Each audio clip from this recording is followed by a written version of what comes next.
sa sakripisyo pala ng ating Panginoong Jesus, nagkaroon tayo ng access doon, sabi na makapasok doon sa daang banal. Ang sabi pa dyan, sa pamamagitan ng daang bago at buhay na kanyang itinalaga sa akin sa pamamagitan ng tabing sa makatuwid bagay sa kanyang laman. Yung katawan niyang namatay, yung kanyang dugo na nabuhos, yun ang nagbigay daan para tayo ay magkaroon ng kalayaan na makapasok sa daang banal. No? Na isang banal na lugar. Ngayon, tanungin natin mga kapatid. Diyan sa binasa nating talata, nasaan ba naroon ang daong banal?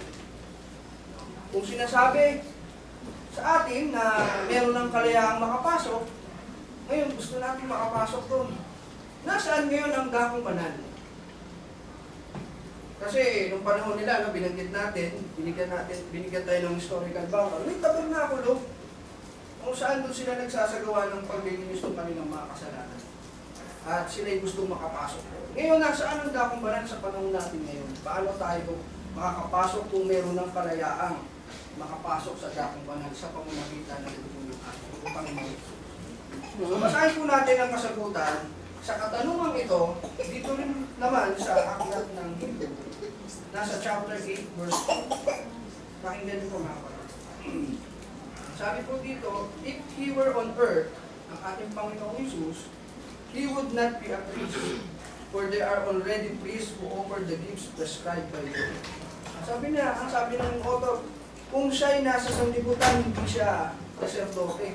O sapagkat sinasabi niya, may mga saserdote nang gumawa ng mga pag-aalay, which prescribed by law. No? So, yun yung kautosan kasi, they serve at the sanctuary that is a copy and shadow of what is in heaven. Ulitin ko po. Yung mga priest na they already practice offering gifts and sacrifices prescribed by the law, they serve at the sanctuary that is a copy and shadow of what is in heaven. Palang sanctuary, tabernacle, at yung kanilang sinasagawa ay isang kopya or anino ng nasa langit. Patuloy pa natin. This is why Moses was warned when he was about to build the tabernacle. Ang sabi ng Diyos sa kanya, see to it that you make everything according to the pattern shown you on the mountain. Di ba mga kapatid? Ito po yung binabanggit niya. Na pinakita kay Moises, kung ano yung nasa langit. Sabi ng Diyos, ingatan mo na gawin ang lahat ng mga bagay na ito. No, yung tabernakulo, yung practices na kanyang itinuro sa kanyang bayan, no, na pinakita ko sa isang bundok. Yun pala yung kopya at anino ng nasa langit. So, nasa na ang daking banal na kapatid, meron na tayong kalayaan makapasok, no, sa buhay na walang hanggan. Dahil sa ginawang sakripisyo, yung kanyang kamatayan ang naglilinis ng ating mga kasalanan. At ito po ay once and for all, isang beses lamang.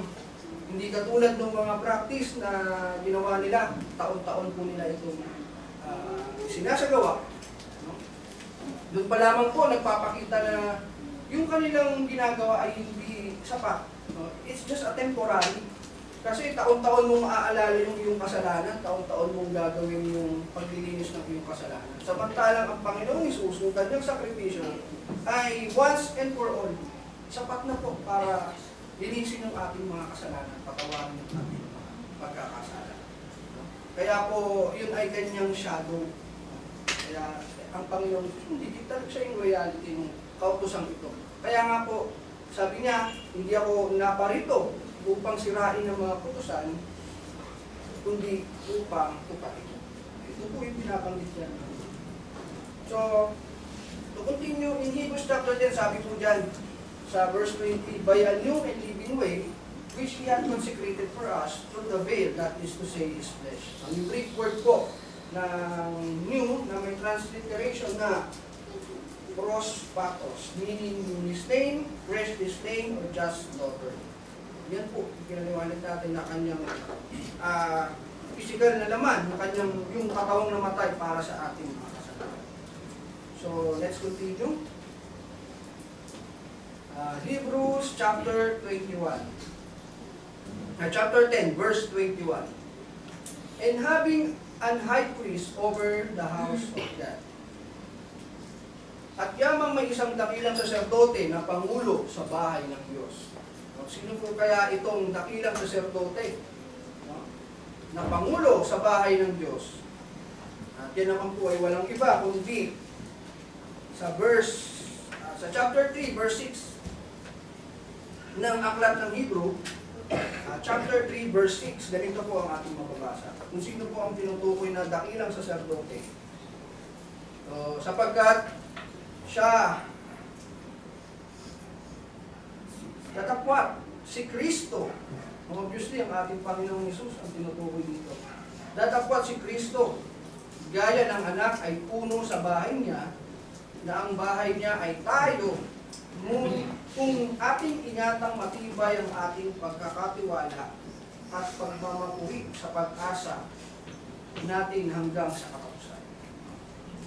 So, ang tinutukoy po sa bagay sa talatang ito ay ang ating Panginoong Hesus na siyang, sabi dito sa binasa, ay gaya ng anak ay puno sa bahay niya, na ang bahay niya ay tayo, kung ating ingatang matibay ang ating pagkakatiwala at pagmamatuwid sa pag-asa natin hanggang sa katapusan. Tayo po na bilang iglesia na katawan ng ating Panginoon Jesucristo, siya po ang ating Pangulo. Yung iglesia ang kanyang itinatag. Siya po ang nagtatag ng iglesia. Siya po ang dakilang saserdote sa bahay ng Diyos, sa templo ng Diyos, sa iglesia ng Diyos. Yun po yun. So in verse 22, let us draw near with a true heart in full assurance of faith, having our hearts sprinkled from evil conscience and our bodies washed with pure water. Sa Tagalog, tayo'y magsilapit na may tapat na puso sa lubos na pananampalataya, na ang ating mga puso na winisikan mula sa isang masamang budhi at mahugasan ang ating katawan ng dalisay na tubig. Ito ay kautusan natin na tayo'y magsilapit na may pusong lubos na pananampalataya. So pinanggit na po yung isang bagay dun sa title natin, yung pananampalataya. No, yun yung hinihingi sa atin ng Diyos eh.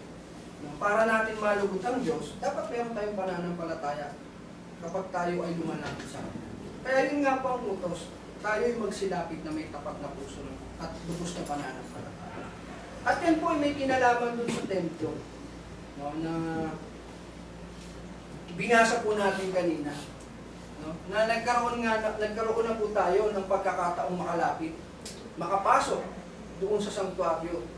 No, sapagkat yung ginawa ng Panginoong Hesus, nagbigay daan na magkaroon ng reconciliation ang Diyos at ang tao. Noong unang panahon kasi, alam naman po natin, tayo po ay nahiwalay sa Diyos.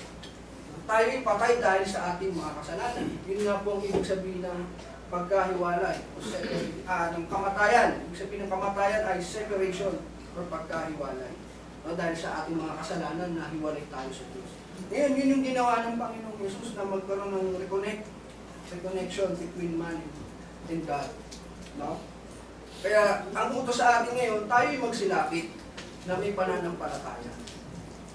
Na ang ating puso na winisikan mula sa isang masamang buti at mahugasan ng ating katawan ng dalisay na tubig. So ngayon mga kapatid, tanungin ulit po natin, how can our hearts be sprinkled? Binabanggit dun yung dugo. Muna yung dugo ng Panginoon. And sa binasa natin, tayo'y nawisikan ang ating mga. Ngayon, ang tanong, paano nawisikan ang ating mga? So kung kukumpara natin, yung kanilang practices, literal yun. But yun ay temporary. Nagbibisik sila ng dugo ng mga hayop. But sa atin, meron din palang pagbibisik. Nagbibisikan din pala ang ating mga puso. Ngayon ang katanungan, how? Paano ito nangyari? No? So ang kasagutan mga kapatid, nandyan din po sa Book of Hebrews chapter 9 verse 14.